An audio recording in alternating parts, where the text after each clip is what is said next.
There are nights that are supposed to be family celebrations, but instead turn into public executions of dignity. A son is humiliated by his own mother in front of hundreds of guests, reduced to something small so the room feels entitled to laugh. And the cruelest part isn't the laughter, it's realizing that family is using it as a weapon to erase his worth. Before we dive into today's story, let us know where you're tuning in from. It's always amazing to see where our stories travel. Don't forget to subscribe so you won't miss the next twist in this journey. Now, let's listen to him from the heart. I drove past the quiet rows of colonial houses, every lawn cut like a military haircut, every white fence blinding clean like it had just been repainted for a magazine shoot. It was late fall in Greenwich, Connecticut. The leaves had dropped. The streets were silent, and every detail screamed control. After years of base-life desert heat deployments and command briefings in cold steel rooms, this place should have felt like peace. But it didn't. It felt like walking into someone else's story, one that no longer had a role for me. I parked in front of the Ravelin House, a 3-story monument to legacy and reputation. I sat in the car for a while, engine off, listening. No music, no calls. Just the weight of what this weekend was about to be. My name is Maddox Ravelin. I'm 34. I've served 16 years in the Army, 8 of those embedded in operations most people will never hear about. I've been in enough foreign cities to know how to read a room without speaking. I don't like noise. I don't like being caught off guard. I always find the exits first. And I came back for one reason: Rory's wedding. My younger brother. The golden one. The heir. The one who got to stay. I didn't come to make a scene. I didn't come to fight. I came to be present, nod through the speeches, clap at the right times, and leave without starting a war. The front door still opened with the old key. But that's where the familiarity ended. No footsteps. No one yelling Maddox from upstairs. Not even a dog barked. Instead, the house greeted me with silence and the layered scent of lemon-polished bergamot oil diffused through vents and something I could never quite name, but I knew it well. Money. Money in the form of restraint, of curated perfection. In the grand entryway, the first thing I looked for without thinking was the framed photo of me in dress blues on graduation day from West Point. It used to hang just above the curved staircase. What was there now? A painting. Oil on canvas. My mother, Blythe Ravelin, and Rory Midlaff at some black tie gala. It was elegant. It was posed. And it was unmistakably a replacement. I stepped closer. The frame size was identical. The lighting angles matched. They hadn't just redecorated. They'd erased me. Behind me, heels clicked against the marble. Blythe appeared trailing a wedding planner with an iPad and a Bluetooth headset. She looked me over the way you'd assess a surprise delivery, curious, slightly annoyed. "Maddox," she said. "Not sweetheart, not darling. Just my name flat as a label. You'll be in the guest room on the 2nd floor, the one near the linen closet. There are extra towels inside. Please try not to disrupt the final walkthroughs. We're rehearsing table placements later this evening." I nodded once. She didn't ask how the drive was. She didn't ask how I'd been. To the planner, she said, "Let's head back to the sunroom. We'll review the floral setups there." I was dismissed before I even stepped out of my boots. That was the thing with Blythe. She didn't yell. She didn't curse. She didn't need to. Her real talent was subtle disinheritance. She'd mastered the art of removing you from the center of the story while making it look like you never belonged there in the first place. But I caught it slipped into her instructions like a stray pinprick. "After the wedding, we'll finalize the family property paperwork," she'd said. Then something about moving assets into place. It wasn't the words. It was the ease with which she said them. As if those decisions were already set. As if my name had already been crossed out on some legal document I hadn't seen. I stood there for a while after she disappeared. Marble under my boots, oil paint smiling down from the wall. All I'd wanted was to come home, play the role of the quiet older brother, make it through the weekend, and leave before the family politics pulled me under. But when someone goes through the effort to take down your portrait, they're usually planning to erase a lot more than your face. Night fell, and the house transformed. The chandeliers glowed warm. Valet-parked luxury cars lined the driveway. The kitchen buzzed like a small hotel staff. It wasn't just a rehearsal dinner, it was a performance. Greenwich people know how to throw elegant chaos. The noise was refined laughs with restraint whispers about hedge funds, compliments about school acceptances, and Tuscan renovations.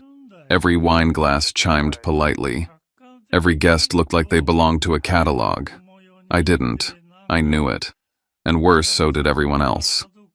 I stuck to the perimeter of the party, a habit I'd picked up in too many foreign briefings and diplomatic rooms. If the center of the room doesn't want you, you stay at the edges, and you listen. That's when it started. A woman in a tailored emerald dress leaned in and asked, "And what do you do, Maddox?"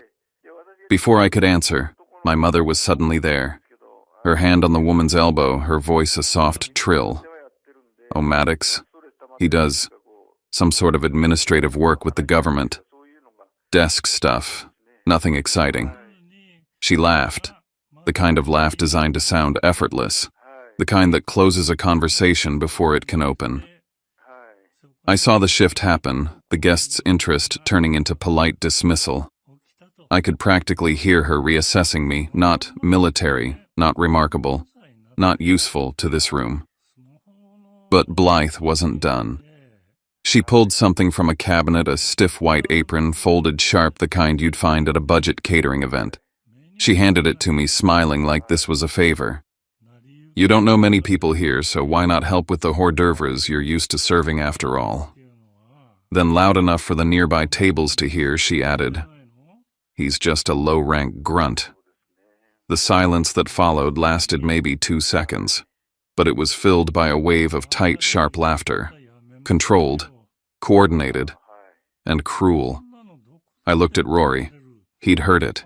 He was mid-conversation with someone who looked like a senator or a major donor. He met my eyes, and then he turned away like nothing had happened. That's when it hit me. This wasn't just about Blythe. Rory wasn't a bystander. He was in on it. His silence wasn't neutral, it was strategic. I took the apron, walked toward the kitchen without a word. The door swung shut behind me and the air changed. Cold lights, stainless steel. The laughter muffled behind thick walls. I unfolded the apron, looked at it for a beat, then folded it back perfectly and dropped it into the trash can. That was my answer. No yelling, no drama, just rejection of the role they had scripted for me. But that's not the end. As I stood there, one of the kitchen staff whispered to another near the sink, "Did you put the documents where she said, 'for tomorrow's dinner'?" "Yeah," the other replied, locked in the side drawer of the study. She said, "Don't mention anything until after the cake." I didn't know what papers they were talking about, but I knew that Blythe didn't bring paperwork to a wedding for no reason. That night, I lay awake in the room they'd given me next to the supply closet, the ceiling low, the mattress stiff. It smelled like cedar and dust and disuse. I wasn't awake because I was humiliated. That wasn't new. I'd lived through far worse. I was awake because I knew something was moving behind the scenes. And this time, I wasn't just a forgotten son. I was a threat. I left Greenwich before the sun came up. The house was still asleep when I slipped out the driveway, empty, the windows dark. The road ahead was wrapped in fog so thin it looked like the world had been erased and redrawn in pencil. Streetlights blurred into pale halos. For once, the silence didn't feel hostile. It felt neutral, honest. I drove north without music, without checking my phone. I knew exactly where I was going. Kensico Cemetery sat quietly beyond the last stretch of town, a wide-open field of headstones laid out with military precision. When I stepped out of the car, the cold bit through my jacket. The air smelled like damp earth and fallen leaves. Morning hadn't arrived yet, but it was close. You could feel it waiting. Here, silence wasn't something used to punish or control. It was something earned. I walked until I found his name, Daniel Ravelin, Colonel, United States Army. The stone was cool and smooth beneath my fingers, too clean, too carefully kept. I reached into my coat pocket and wrapped my hand around the challenge coin I'd carried without thinking since leaving the house. It was heavy-worn, smooth around the edges, stamped with an insignia that meant something only to people who'd stood in the same kind of place as I had. I knelt and placed it gently at the base of the headstone. "Hey, Dad," I said quietly. There were things I could never say in Blythe's house, things that didn't survive in rooms where every word was weighed for appearance. Here I didn't have to measure myself. I remembered a night from when I was a kid sitting on the back porch with him. The house lights were off behind us. He'd pointed up at the sky, naming stars I couldn't see at first. "Your mother likes the bright ones," he'd said. "The kind everyone notices right away." Then he traced a faint line with his finger, barely visible unless you were looking for it. "But soldiers," he said, "they follow the dim stars. The ones that don't show off. The ones that still guide you when everything else disappears." He'd smiled at me then, not like I was lacking, but like I was trusted. "Be a dim star, Maddox," he'd said.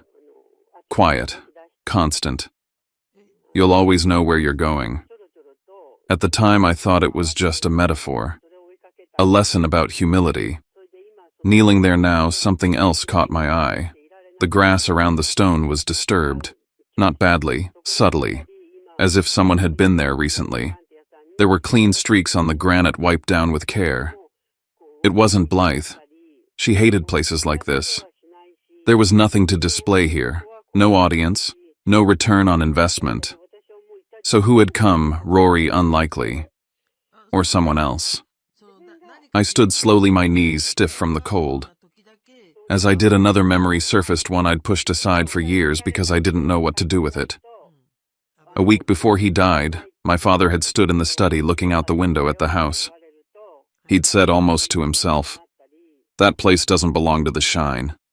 It belongs to the truth." I'd assumed he meant values, character, the usual things people say when they're sick and reflective. Now, standing in front of his grave, I wondered if he'd meant something far more specific. Legal truths had a way of hiding behind polite language, and Blythe's sudden urgency about paperwork, about assets, about timing, it didn't feel random anymore. It felt defensive, like someone afraid I might remember something I was never supposed to question. When I turned back toward the car, the sky was finally beginning to lighten. The fog thinned. The world came back into focus. But inside me, everything sharpened. That special dinner wasn't a gesture of reconciliation. It wasn't about family. It was a trap. And this time, I wouldn't walk into it empty-handed. I didn't go back to Greenwich. Instead, I drove south into Manhattan and parked near a busy block, just waking up to the day. I chose a coffee shop that stayed loud enough to disappear in, but quiet enough to think. People tapped at laptops. Baristas shouted orders. No one cared who I was. I opened my encrypted laptop and let routine take over. Inbox, calendar, briefings. I needed to anchor myself in systems that made sense, not family dynamics that shifted with mood and manipulation. I had one rule: no reaction without information. That was when the email arrived. Subject line: meeting. Sender: Captain Sable Hartwin, Rory's fiancé. No greeting, no explanation, just a time and location near Midtown. I stared at the screen longer than I meant to. The message wasn't written like an invitation. It read like coordinates. That told me everything I needed to know. She wasn't reaching out as a bride. She was reaching out as someone who understood reconnaissance. When I arrived, she was already there. Civilian clothes, neutral colors. But her posture gave her away. Back to the wall. Clear view of the door. Coffee untouched. I sat across from her and waited. She spoke first. "I know what your mother is doing," she said calmly. "And I'm not part of it." She didn't soften the words. She didn't apologize for them. "She's preparing documents," Sable continued. "Not for the wedding, for property." That confirmed it. Then she said something that made me look at her differently. "I ran a background check on you months ago. After Rory started misrepresenting things." She met my eyes. "I know you're not administrative staff, and I know she's trying to make you look harmless." Sable took a breath before continuing. "I served in a unit that was extracted from a bad situation in eastern Afghanistan. Command signature was yours. You probably don't remember my name. She named the operation. The valley. The weather conditions. I remembered the report, not the faces. That day, she said quietly, is the reason I'm sitting here. I understood then. This wasn't curiosity. This was debt. Sable folded her hands. I won't marry into a family that humiliates a soldier and steals from him. If that's what this wedding is built on, it doesn't happen. There it was. Pressure Blythe hadn't anticipated. Then Sable leaned closer. She's already laying groundwork. Media people. Social circles. A story about you, unstable, disruptive. If you embarrass her, she plans to flip it on you. She slid a folded piece of paper across the table. A name. An address. Dr. Priya Cade, she said. She understands how powerful people rewrite truth. When I left the coffee shop, I knew two things for certain. The dinner wasn't about conversation, and if I walked into it alone, I wouldn't walk out clean. The address Sable gave me was quiet midtown east of 6th, tucked between a private investment firm and a Korean skincare boutique. Nothing about it stood out. No flashy sign. Frosted glass. A single keypad at the door. Inside, I was buzzed in without a word. What I expected to find was a therapist's office. What I walked into looked more like the forward operating center from my last deployment. A war room. Dry erase boards lined the walls with diagrams and names written in different colored ink. There were monitors quietly displaying news tickers, security feeds, and legal databases. Timelines stretched across corkboards, power maps, influence charts. A woman looked up from a laptop and stood tall, composed in her late 40s with sharp eyes that had seen too much and remembered all of it. "Call me Priya," she said. "You're not crazy. You're under attack." She didn't waste time with comfort. She laid it out clearly. What was happening to me wasn't about family friction or unresolved grief or personal miscommunication. It was a deliberate campaign, strategic erasure, and narrative rewriting designed to isolate me, strip me of public legitimacy, and quietly remove me from anything tied to my father's name. "She's rewriting history," Priya said. "Not just for dinner guests, for courts, for press, for future trustees." I didn't say anything. I just nodded because I already knew she was right. I had known it in my gut since I left that ballroom. "We don't fight that kind of war with feelings," Priya continued. "We fight it with records." She slid 2 items across the table, a compact digital recorder and an encrypted USB drive. "From now on," she said, "every private conversation is evidence. No data, no victory." I agreed, no hesitation. The truth was no longer enough unless I could prove it and prevent it from being buried. Sable arrived 10 minutes later. She brought structure. We gathered around the table. I gave them the behavioral pattern, my mother's manipulation style, the emotional traps, her timing with shame. I walked them through the way she dressed cruelty up in concern, how she'd twist a moment and later claim it never happened. Sable provided tactical access, wedding timelines, microphone handoffs when the slideshow would play. She knew who was giving speeches, who'd be seated near whom. She had eyes on the inner circle. Priya mapped the enemy network. A constellation of names, donors, charity board members, a well-known lifestyle blogger, the family attorney, 3 mid-tier influencers. All of them slated to attend the wedding. All of them with public reach or quiet influence. My mother wasn't planning a celebration. She was curating a narrative event. Priya raised one question that shifted everything. "Has Rory ever mentioned a trust? Anything about your father's estate?" I hesitated. He said Mom was still handling stuff. That she was the one keeping the house running. "That's code," Priya said. "He may have signed something without realizing it. Consent, proxy, endorsement. If he's a legal participant in any asset transfer, that makes him a tool, not just a bystander." I sat back. The weight of it settled on me, not just betrayal, but complicity by negligence, or worse, indifference. "And your father's real legacy," she continued, "might not be in the house at all." She outlined a possibility, a timed trust, a transfer clause, something that would be triggered by a major life event like Rory's wedding. It wasn't just the social optics. The wedding could be the legal switch. That's why my mother was rushing. Why she needed me to sign something fast and quietly. It was a deadline, not a gesture. Then Priya made her next move. She started assigning names. This person gets the audio. This one the legal analysis. This reporter gets the timeline of events. This one's on standby in case we need a story planted from our side. It wasn't about making a scene.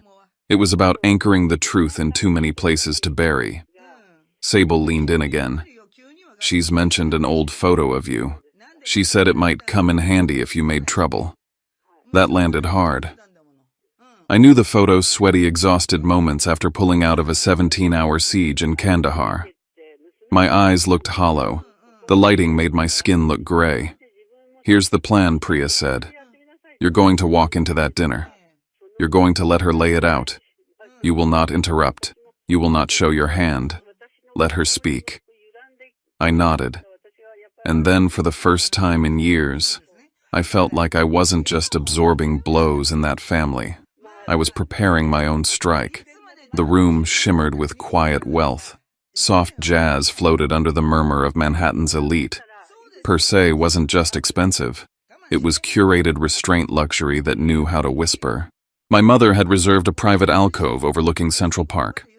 The kind of table where hedge fund managers made mergers and senators whispered deals. Everything about it was intentional, the lighting, the acoustics, the proximity to other tables that might eavesdrop without appearing to. She smiled when I arrived. So did Rory. They looked polished, coordinated, rehearsed. Darling, my mother beamed. I'm so glad you made time. The small talk was sugar-drenched, family pride, wedding stress, gratitude for my service. She even complimented my jacket, and I played along. I nodded. I smiled. I responded warmly, because I knew the script needed to play out uninterrupted. It came after dessert. Right as the server cleared the plates and the espresso arrived, she reached into her handbag. Out came a slim, cream-colored folder. She placed it gently on the table and slid it across the linen. No pressure, she said lightly. Just something to sign to keep things streamlined. Asset consolidation. For Rory's stability after the wedding. I opened it. The legal jargon was dense but clear enough for anyone trained to read threat matrices. Phrases leapt off the page: irrevocable waiver, relinquishment of claim, forfeiture of future interest. This wasn't streamlining. It was erasure. I closed the folder slowly. I'll have my attorney look it over, I said. Her expression didn't flinch at first, but the temperature changed. Her voice dipped sharper. Family doesn't need lawyers. Her hand flattened against the folder. You don't trust your own mother? I didn't move. I said evenly, I'll respond once legal counsel has reviewed it.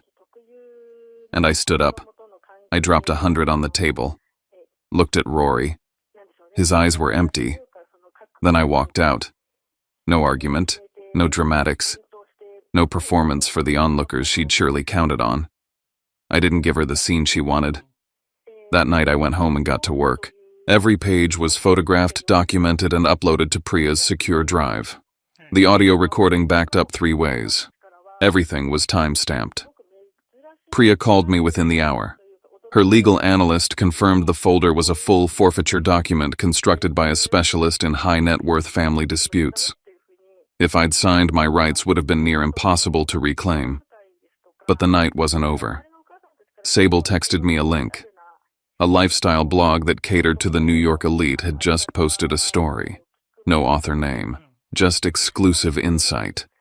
The headline hit like a cold slap. Estranged son returns. Unstable veteran threatens family's joy. There was a photo. Me post-operation looking hollow-eyed and unshaven, cropped to exaggerate the wildness. The story didn't quote sources, but it mirrored my mother's voice, perfectly vague accusations, veiled concerns, a tone of wounded nobility. It clicked. She didn't just want me out, she wanted me illegitimate. Because in a world where people see you as unstable, every claim you make becomes delusion. Every accusation becomes paranoia. That's how she wins, by making my truth sound like madness. I stared at the screen. One sentence chilled me. Sources fear the son may attempt to disrupt the wedding. Priya called again, voice clipped. She's laying groundwork. That line lets them eject you with security or fabricate a psychiatric incident. I didn't reply right away. Then I said, initiate everything. All of it. Because I wasn't enduring anymore. I was deploying. And this time I had the files, the words, the proof. She gave me everything I needed. And she did it on record. I didn't sleep the night after per se. Not because I was upset. Not because I was angry. I didn't sleep because my mind was operating like it used to before a high-level op tracking variables, simulating outcomes, memorizing faces, and fallback routes. The wedding wasn't a celebration anymore. It was a public execution. My name, my record, my identity. All up for reshaping under the soft lights of the Plaza Ballroom. And this time, my mother wasn't just using silence. She was staging a performance. Priya and I met the next morning in her midtown office, which now looked more like a command center than a law firm. On the whiteboard, she'd mapped out every moving part, speaker lineups, cue timings, audio feeds, likely points of interception. Sable joined remotely. She'd sent over the internal event run sheet from the wedding planner. It included things that most guests wouldn't even think about, like which microphones would be hot when the toasts began or who had permissions to control the slide deck. There were asterisks next to names. Mother of the groom, priority access to mic. Family remarks, pre-cleared only. And then in small handwritten script at the bottom, if family conflict arises, notify ballroom security immediately. That was the plan. My mother wasn't just waiting for me to speak out, she was waiting to label me a threat the moment I did. So we made a counterplan. I would not take the bait. I would not speak out of turn. I would not give her the headline. Instead, we would change the rules of engagement. If the mic was the weapon, we'd place it in the hands of someone she didn't control. And if the room was the stage, then I needed to step onto it with something she couldn't smear proof. I pulled my dress uniform out of its garment bag later that night. The wool still held the shape of my shoulders even after years untouched. I aligned the ribbons precisely, cleaned the insignia until they reflected the ceiling light. The silver eagles gleamed like sentinels. I didn't wear it to show rank. I wore it because the story I needed to tell could only be told in a language my mother couldn't twist. On the morning of the wedding, Sable arranged my entrance. Not through the main door where security had likely been told to watch for disruptions, but through a side corridor reserved for hotel staff and VIPs. I wore my uniform. I said nothing. I handed over my name. They let me in. When I walked into the grand ballroom, the music didn't stop, but the air did shift, like someone had opened a window in the middle of a staged scene. Eyes followed me. Not all, but enough. I didn't walk to the front. I didn't move toward the family pew. I sat down in the very last row, upright, silent. A living contradiction to whatever whisper campaign had preceded me. From where I sat, I could see my mother stand and turn. She saw me. Her smile calcified. And then she did what she always did, gathered a cluster of guests around her like a shield, leaned in with just enough performance to let them know she had a story to share. And they listened. Of course they did. She'd already begun writing the ending. She thought I was the final obstacle to her narrative. But I wasn't her obstacle, I was her mirror. From across the room, Rory glanced toward me. It was brief, but it was there. He didn't look triumphant. He looked shaken. Like maybe for the first time he realized what it meant to be seen through her eyes, and what it cost. And maybe, just maybe, he was starting to feel the weight of being her son. At the front of the room, the podium was being prepared. The family remarks were next. Priya had positioned everything perfectly, the dossier ready to launch the confirmation from General Whitaker Dane, time-stamped and embedded in the projection deck, the timeline of smear pieces prepared to circulate. But timing was everything. If we launched too early, she'd spin. If we waited too long, she'd claim the mic and the framing. We waited. I watched. And then I heard her voice, low, direct, speaking to someone beside her. If he so much as opens his mouth, she said, I'll show them who he really is. She wasn't afraid of a lie being exposed. She was afraid of the truth arriving too early. I didn't move. I let her rise. Let her walk up to the mic like she owned the room. And for a second, maybe she did.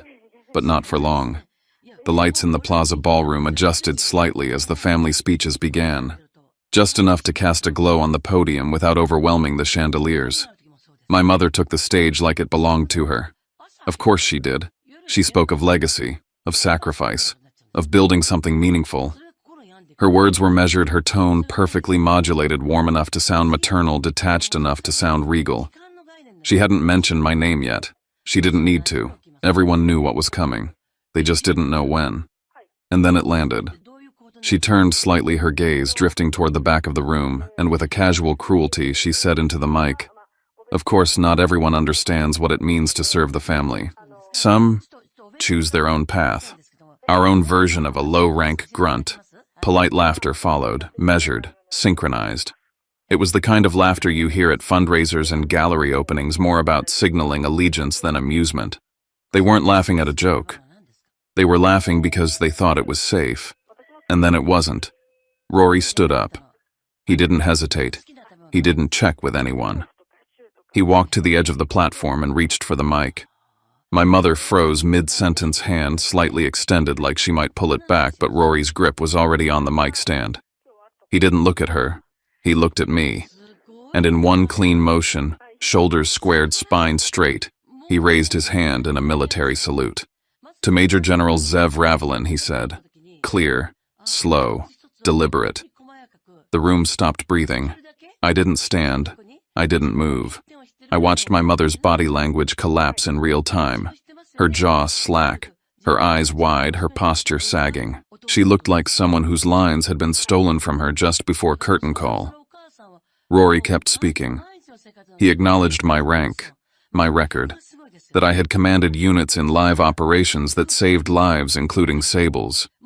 He said he'd stayed silent too long, that it was easier to accept the stories she fed him than to face the cost of repeating them. And then the screen behind him came to life. No more monogram, no more wedding slideshow. It was an after-action report, official high-resolution scans. My name, my rank, my commendations. Photos followed. Me in uniform, me receiving commendations, me in the field. Then a video. General Whitaker Dane, crisp and composed, speaking to camera. This is to confirm Major General Zev Ravelin's active record of service, his field leadership during Operation Midnight Lance, and his receipt of the Distinguished Service Cross. You could hear the phones buzzing in waves. It was Priya. She'd released the dossier to key media contacts in the room. The audio from Per Se, the paper trail of the blog post's origin, the waiver, the timeline, the digital fingerprints leading back to my mother's team. She couldn't claim it was exaggerated.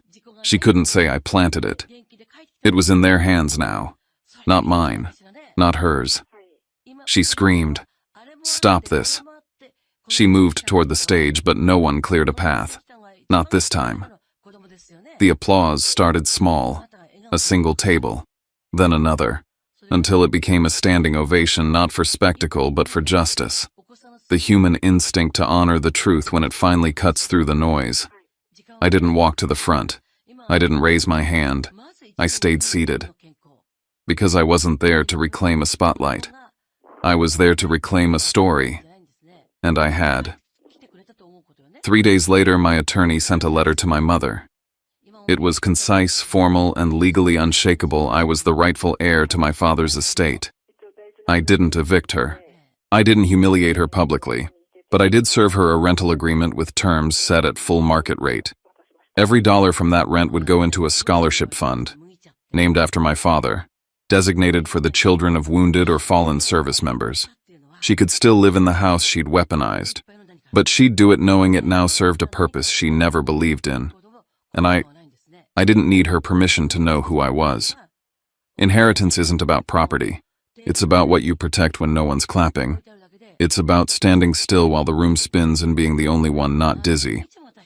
West Point reached out last week. They asked me to keynote this spring, and yesterday a video arrived in my inbox. A young woman, daughter of a fallen airman, saying thank you. Her tuition now fully covered. I watched it alone, then closed my laptop. Some stars shine, others guide. I was never meant to sparkle. I was meant to endure. What stayed with me most wasn't the applause or the vindication, or even the stunned silence when the truth was finally undeniable. It was the moment after. The moment when I realized I didn't need revenge. I didn't need them to say sorry. I didn't need my mother to change or the past to rewrite itself. Because some battles aren't about winning, they're about reclaiming your name, your ground, and your peace. The most dangerous lie isn't the one others tell about you. It's the one you start to believe when they say it long enough. For years I kept quiet, thinking that silence was strength, that walking away made me the bigger person. But sometimes silence gives power to the wrong people. Sometimes being quiet lets injustice grow roots. And when that happens, speaking up isn't ego. It's duty. What I learned, what I want to pass on is this. You don't have to shout to be heard. You don't have to fight dirty to win with honor. And you don't have to let your story be told by the very people who tried to erase you. Tell your story in your own way. Use facts, not fire. Truth, not theatrics.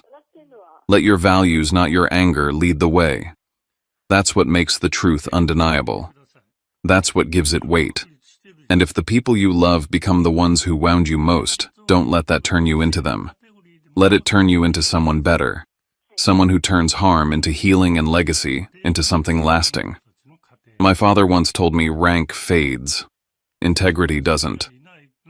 Now I understand what he meant. This story wasn't about proving I was right. It was about proving that truth handled with quiet conviction still has the power to change a room and maybe even the world. Sometimes the deepest shift doesn't come from a big confrontation, it comes from that quiet moment after when the dust settles, and we finally see ourselves without all the noise. Tonight's story wasn't just about a uniform, a microphone, or even a mother's judgment. It was about the long journey one man took to reclaim his voice in a room that once tried to drown him out.